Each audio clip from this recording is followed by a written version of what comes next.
नमस्कार मित्रांनो, आपण एक मेजर ॲक्सिडेंट कारचा व्हिडिओ पाहणार आहोत। जी टाटा टियागो कार आहे, जिला आपण तिचं राईट साईडचा ॲप्रॉन नवीन टाकलेला आहे।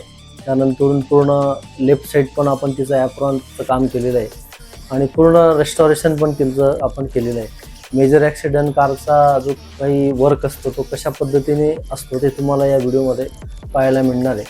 आणि तुम्हाला असेच व्हिडिओ पाहायचे असतील तर आमच्या चॅनलला लाईक आणि सबस्क्राईब करा। आम्ही यूट्यूबवर पण आहोत आणि इंस्टावर पण आम्ही आहोत। कुणाल ऑटोवर्ल्ड नावाने आमची आय डी आहे। तुम्हाला सगळे व्हिडिओ इथे पाहायला मिळणार आहेत। अशाच सर्व्हिसेस तुम्हाला घ्यायचे असतील तर तुम्ही आमच्या वर्कशॉपला कॉन्टॅक्ट करू शकता आणि व्हिजिट पण करू शकता।